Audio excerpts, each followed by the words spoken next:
bulletins as the day passes. But then, Winfrey, the moment is here for you to tell us about what's trending on the social media platform. Let's begin with the World Cup, that grand opening by Freeman. It was so exciting to, to football lovers.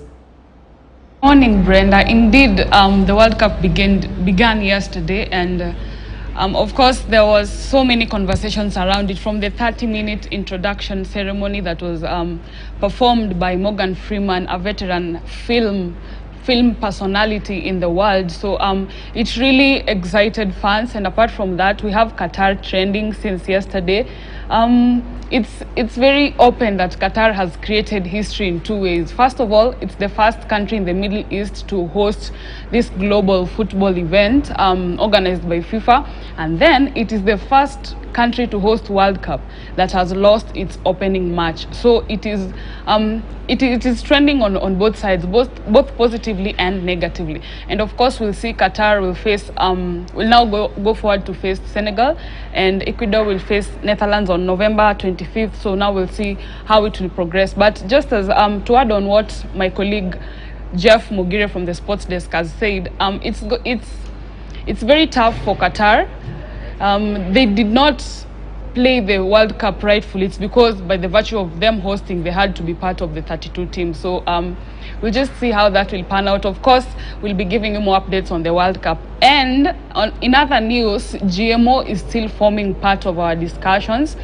Over the weekend, we had the CS for Trade, Moses Kuria, trending over some remarks he had made somewhere at a certain state event, whereby he said Kenyans are faced with so many things that can kill them. So GMO might as well be one of them. And it really irked Kenyans. There were mixed reactions. And it is from these reactions that we have Azimio leader, the former Prime Minister Raila Odinga, coming out to hit at the government and slamming them, saying the decision to lift the ban over the GMO foods was not presented for public participation. So there was no enough public participation done, and so he called on the Parliament, the Senate and the National Assembly to come in. He said the lawmakers who represent us should just go out there and protect us. He was also arguing that there was no research done by the government to inform the decision. So basically, he ended up saying the president is a puppet of the West.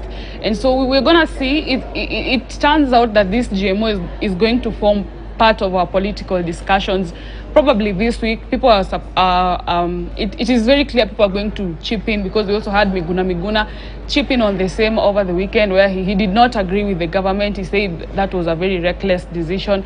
And we'll also see to that, even as these GMO discussions continue, Moses Kuria just he came out and he said his statement was taken out of context, and of course he said the only people who were reacting to it were pizza lovers. So we'll see how this discussion around the GMO will shape up, if it's going to head to Parliament in terms of making other laws and all that. We'll just see to it. And now this morning we've also received another sad news. We have another building in Kiambu, Ruiru, that has also collapsed again this morning. So yesterday in the evening, the tenants were asked to move out of the building because most of its walls were cracked. So they were told, it is said that the governor for Kiambu, Kimani Wamatangi, intervened and asked those people to move out of the building within hours, and hours later it is now collapsed. So this building brings to 4 the number of buildings that have collapsed in the last 1 month within Nairobi and Kiambu. So it is raising questions of the quality of our buildings, what the National Construction and Authority is doing, and does it mean we are producing half-baked engineers? It is a question that it is really lingering on most of us who follow up on this news. But other than that, we'll keep on updating you on what is trending on our Standard Digital website, Brenda. Thank you so much, Winfrey. Indeed, Winfrey, you're asking pertinent questions that every Kenyan is asking, so we expect answers to come from authorities who are in charge when it comes to buildings here in the country. But then, still on the same note, in terms of, what Winfrey told us in terms of the GMO that has been trending here in the country. So former Prime Minister Raila